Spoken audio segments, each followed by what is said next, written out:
अस्सलाम वालेकुम। मैं सरफराज अहमद मेव आपकी खिदमत में हाज़िर हूँ और आज का हमारा जो टॉपिक है वो न्यूरल इम्पल्सिस है। न्यूरल इम्पल्स क्या होती है, न्यूरल इम्पल्स का फंक्शन क्या होता है, न्यूरो साइकोलॉजी के अंदर किस तरह से ये हमारे मुख्तलिफ जो फंक्शंस हो रहे होते हैं हमारे ब्रेन के अंदर उनको उनमें अपना रोल प्ले करती है और कौन कौन से एरियाज़ इसके साथ यानी कौन कौन से फंक्शंस इसके साथ एसोसिएट होते हैं, और एक इसका ब्रीफ एक ओवरव्यू हम आपके सामने इस लेक्चर में जो है वो पेश करेंगे। बहुत सारी वीडियोस मेरी डेवलपमेंटल साइकोलॉजी के ऊपर भी हैं, न्यूरो साइकोलॉजी के ऊपर भी मैंने और कोशिश मेरी यही होती है कि मैं आपको ब्रीफली कॉन्सेप्ट्स आपके क्लियर कर सकूं ताकि आप आसानी से उन चीज़ों को समझ सकें और आगे भी फर्दर कभी भी कहीं पे भी ज़रूरत पड़े तो आप उनको एलेबोरेट कर सकें, क्योंकि आपके कॉन्सेप्ट उसमें कल ही क्लियर होंगे। तो क्वालिटी मटेरियल हम आपको प्रोवाइड करने की कोशिश करते हैं, साथ में आपको क्वालिटी लेक्चर भी देने की कोशिश करते हैं ताकि आप बेहतर तरीके से साइकोलॉजी को अंडरस्टैंड कर सको और इसमें इसमें अपना एक कामयाब जो है मुस्तकबिल वो बना सको। तो आइए आज के लेक्चर जो कि न्यूरल इम्पल्स है उसको स्टार्ट करते हैं। जी, न्यूरो साइकोलॉजी में या साइकोलॉजी के अंदर जो टर्म है न्यूरल इम्पल्स की, ये टिपिकली रेफ़र करती है जो इलेक्ट्रिकल सिग्नल्स होते हैं जो ट्रांसमिट करते हैं इंफॉर्मेशन को हमारा जो नर्वस सिस्टम है उसके अंदर, यानी नर्वस सिस्टम के अंदर जो इंफॉर्मेशन की ट्रांसमिशन होती है वो किस तरह से होती है और उसमें जो इलेक्ट्रिक सिग्नल्स होते हैं वो क्या रोल प्ले करते हैं। तो ये जो इलेक्ट्रिकल सिग्नल्स होते हैं ये बहुत ज़रूरी होते हैं जो फंक्शनिंग होती है नर्वस सिस्टम की उसको, और ये जितने भी फिज़ियोलॉजिकल और कॉग्निटिव प्रोसेसेस होते हैं उनमें ये रिस्पॉन्सिबल होते हैं, उनके लिए रिस्पॉन्सिबल होते हैं। यानी सादा अल्फाज में हम क्या ये कह सकते हैं कि जितने भी हमारी बॉडी के अंदर फिज़ियोलॉजिकल और कॉग्निटिव प्रोसेसेस हो रहे होते हैं उनमें जो नर्वस सिस्टम का फंक्शन होता है वो चल रहा होता है इलेक्ट्रिकल सिग्नल्स के थ्रू, तो उनके लिए ज़रूरी है। तो यहाँ पर हम एक ब्रीफ ओवरव्यू देते हैं न्यूरल इम्पल्सिस का जो कि हम न्यूरोसाइकोलॉजी के अंदर स्टडी करते हैं। सबसे पहली जो चीज़ आती है वो एक्शन पोटेंशियल है, जो फंडामेंटल यूनिट है हमारे न्यूरल इम्पल्सिस का वो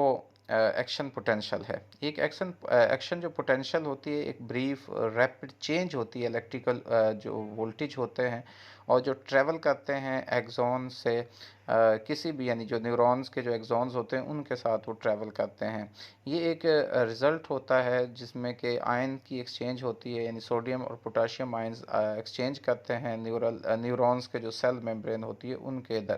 आपस में उनके दरमियान, यानी हमारी जो न्यूरॉन्स के सेल मेम्ब्रेन्स होती है उनमें जो एक्सचेंज होती है आयन्स की, आयन से मुराद है कि सोडियम और पोटाशियम की, वो इसी के ज़रिए से हो रही होती है, यानी उसको तो ये जो इलेक्ट्रिकल इम्पल्स है ये अलाउ करती है न्यूरॉन्स को कि वो ट्रांसमिट करें इंफॉर्मेशंस को एक लंबे फासले तक, यानी लॉन्ग डिस्टेंस तक। तो एक्शन पोटेंशियल का बेसिकली ये होता है कि जो उसको एक एक्शन जो पोटेंशियल फ्राहम करती है एक्शन के लिए वो साथ। तो इसके बाद न्यूरॉन कम्युनिकेशन की बात आती है। अगर हम न्यूरॉन कम्युनिकेशन की बात करें तो न्यूरॉन जो है जो बेसिक बिल्डिंग ब्लॉक है हमारे नर्वस सिस्टम का, ये कम्युनिकेट करता है एक दूसरे के साथ, एक प्रोसेस जो होता है उसको वो जो साइनेप्टिक ट्रांसमिशन का प्रोसेस होता है उसके ज़रिए से जब एक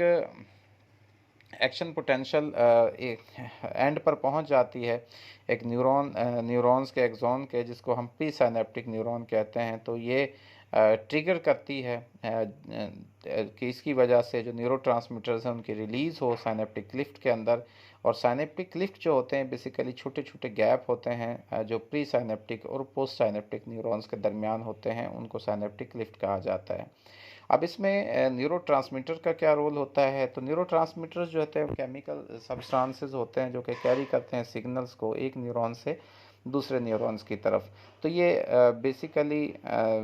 रिसेप्टर्स के साथ जुड़े हुए होते हैं पोस्ट साइनेप्टिक न्यूरॉन्स के, और ये लीड कर रहे होते हैं जो कि जिसमें कि न्यू एक्शन पोटेंशियल की जनरेशंस को, यानी न्यू जो एक्शन पोटेंशियल है वो जनरेट हो सकें रिसीविंग न्यूरॉन्स के लिए। जो भी न्यूरॉन्स रिसीव हो रहे हैं जो आ रहे हैं उनके साथ किस तरह से उनको एक्शन पोटेंशियल जो जनरेट करनी है वो इन्हीं का काम होता है न्यूरोट्रांसमीटर। तो जो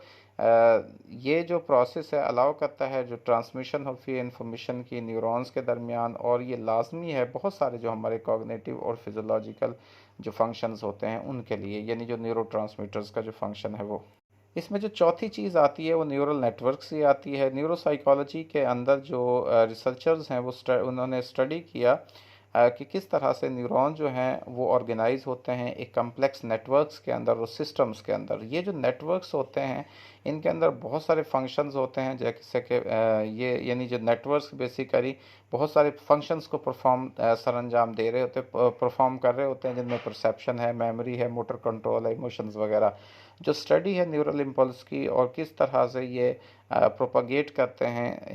इन नेटवर्क्स के अंदर, वो बड़ी क्रिटिकल है उसको समझने के लिए कि किस तरह हमारा जो ब्रेन है वो वर्क करता है, किस तरह से काम करता है। तो बेसिकली हमारे जितने भी जो प्रोग्राम्स हमारे हो रहे हैं, फंक्शंस हो रहे हैं, हमारे कॉग्निटिव फंक्शंस हो रहे हैं, जिनके मैंने अभी बताया कि परसेप्शन, मेमोरी और सारा है, ये बेसिकली एक नेटवर्क के थ्रू हो रहे होते हैं। और वो नेटवर्क जो होता है उसको न्यूरल नेटवर्क कहते हैं और ये न्यूरॉन्स का नेटवर्क है। कम्प्लेक्स नेटवर्क और सिस्टम्स को ये बेसिकली ऑर्गेनाइज्ड करता है। न्यूरॉन्स यानी ऑर्गेनाइज्ड होते हैं कम्प्लेक्स नेटवर्क्स में और सिस्टम्स में, तो उस कम्प्लेक्स नेटवर्क्स और सिस्टम्स को न्यूरल नेटवर्क्स कहा जाता है।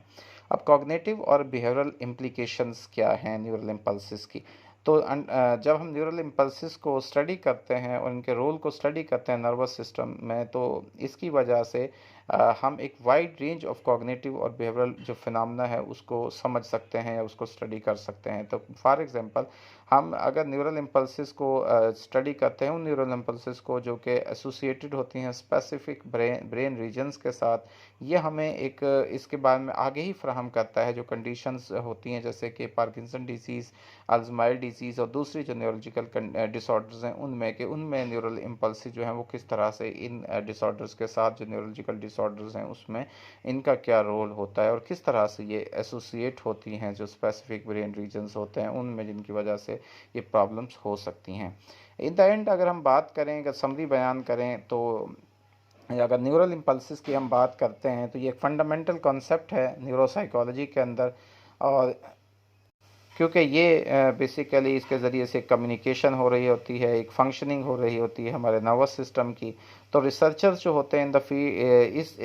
इस फील्ड के अंदर वो इन्वेस्टिगेट करते हैं जो मैकेनिज़्म होता है उसको, जिसमें के जो न्यूरल इम्पल्सिस होती हैं वो जनरेट होती हैं और किस तरह से ये इंफॉर्मेशन ट्रांसपोर्ट होती हैं न्यूरॉन्स के दरमियान, और जो कॉग्निटिव और बिहेवियरल इम्प्लीकेशंस होती हैं इन प्रोसेस की वो किस तरह से हो रही होती हैं। तो ये जो नॉलेज है बेसिकली ये ज़रूरी है समझने के लिए जो ब्रेन का रोल है बिहेवियर के अंदर, कॉग्निशन के अंदर और वेरियस जो हमारे न्यूरोलॉजिकल और साइकेट्रिक जो डिसऑर्डर्स होते हैं उनके लिए। तो इसलिए ये न्यूरल इम्पल्सेस हमारे लिए बहुत ज़रूरी है। तो ये तो था जी आज का हमारा जो टॉपिक, मैंने आपको क्लियरली जो न्यूरल इम्पल्स होती हैं उनका क्या फंक्शंस होता है, क्या रोल होता है, किस तरह से ये काम कर रही थी, वो मैंने आपके साथ शेयर किया। उम्मीद है कि आपको अब न्यूरल इम्पल्सिस के ऊपर मुकम्मल उबूर हासिल हो गया होगा और न्यूरल इम्पल्सिस के हवाले से आपके तमाम कॉन्सेप्ट्स अल्हम्दुलिल्लाह जो है वो क्लियर हो चुके होंगे।